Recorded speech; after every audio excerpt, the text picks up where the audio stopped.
Bonjour et bienvenue sur Sonalide. Ici, on accompagne les managers débutants dans leur quête de performance et d'harmonie au sein de leurs équipes. Aujourd'hui, nous abordons un thème incontournable lorsque l'on est manager.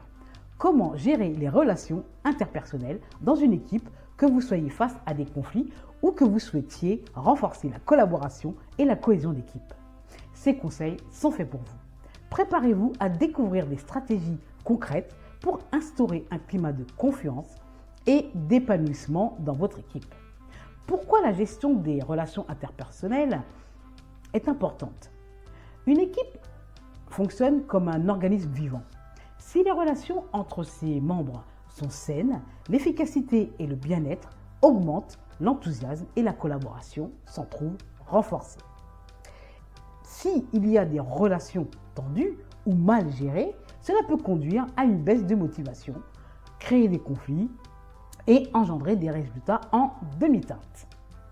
Un environnement pesant freine la créativité et l'engagement. C'est logique. La bonne nouvelle, vous pouvez influencer positivement ces dynamiques avec les bonnes pratiques. Vous pouvez transformer un simple groupe en une véritable équipe soudée. Mais pour cela, vous allez devoir identifier les défis relationnels courants et notamment les conflits de personnalité. Certains membres de l'équipe peuvent avoir des styles de communication diamétralement opposés. Cela peut entraîner des tensions si l'on ne s'efforce pas de trouver un terrain d'entente. Listons ensemble ce qui peut entraîner des tensions justement. Le très classique manque de communication. Les malentendus naissent souvent d'une information mal transmise ou pas transmise du tout d'ailleurs. Transmettre des informations claires évite bien des frustrations. Qu'est-ce qu'une information claire? Lorsque vous communiquez, et quel qu'en soit le sujet, commencez par le contexte. Posez le sujet et ainsi, vous pouvez communiquer de manière claire sur la suite. Précisez où en est le contexte, ce qui est attendu. N'oubliez pas qu'avant chaque prise de parole, ou même à l'écrit, repartez du contexte. Je sais, je saoule à le répéter, mais c'est ça. Assurez-vous que votre interlocuteur a compris l'information. Comment questionner votre interlocuteur sur ce qu'il a compris ou pas, avec subtilité bien sûr. Par exemple, souhaites-tu que je reprécise les éléments? Peux-tu me dire ce que cela t'inspire? Ainsi, vous obligez votre interlocuteur à vous répondre. Sa réponse et ou ses mouvements corporels vous indiqueront si votre interlocuteur a compris ou pas. Aussi, pour éviter le malaise, reformulez systématiquement ce que vous venez de communiquer. Résumez votre propos. Par exemple, en clair, ce que je tenais à vous communiquer, c'est que la situation risque d'être compliquée à l'avenir parce que blablabla. Bla bla bla. Là, nous venons d'aborder un des motifs de conflit. Le défaut de communication, vous l'avez compris. Voici un autre motif de tension. La compétition interne. Elle peut être un motif de conflit.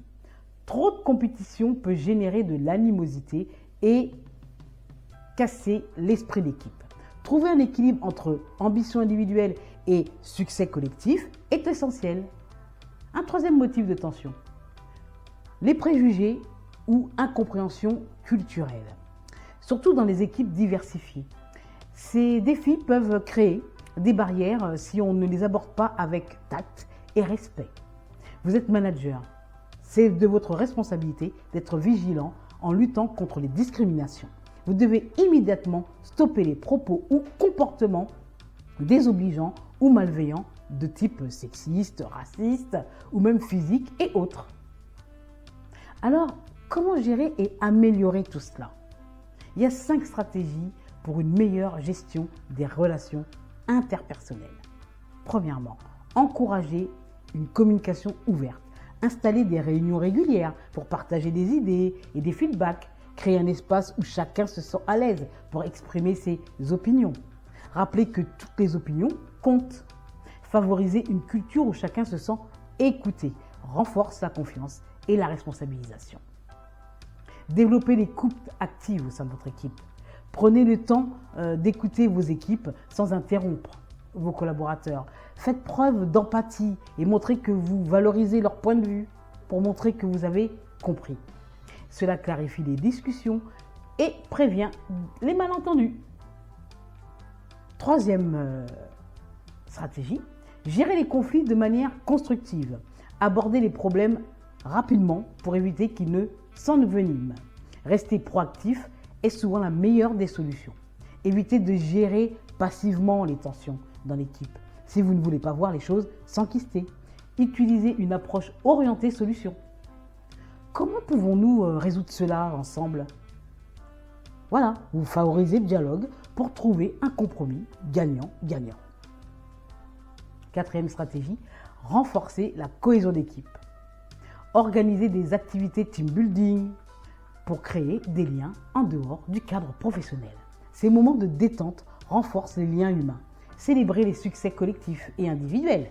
Valorisez les efforts de chacun, stimule la motivation et l'engagement. Favorisez l'empathie et la bienveillance, tout en étant ferme. Cinquième stratégie, sensibiliser vos équipes à l'importance de comprendre les perspectives et surtout les contraintes des uns et des autres. Comme je l'ai déjà dit, lorsque l'on connaît le contexte, cela fluidifie la communication et favorise un environnement empathique et encourage l'entraide. Montrez l'exemple vous-même. Soyez bienveillant dans vos propres interactions avec vos collaborateurs. Les leaders inspirants sont souvent imités par leurs équipes. Parlons des erreurs à éviter, d'ailleurs je vais en profiter. Vous devez éviter d'ignorer les problèmes relationnels. Ce qui semble mineur aujourd'hui peut devenir majeur demain. Prenez toujours le temps de traiter les tensions. Il n'est absolument pas conseillé de prendre parti, évidemment. Cela peut déstabiliser l'équipe et créer de la méfiance envers vous.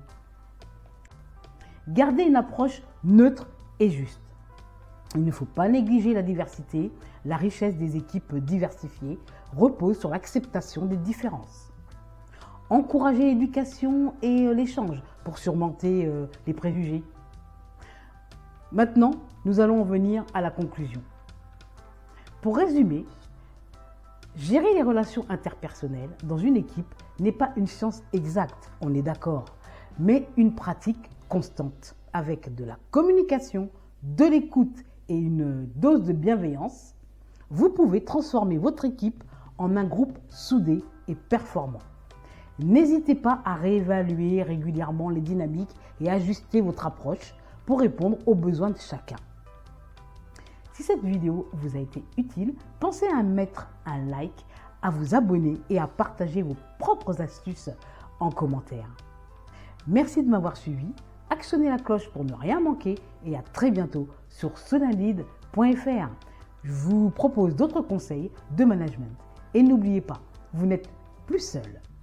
Parce que devenir manager, ça commence ici. Prenez soin de vous et de votre équipe. À bientôt.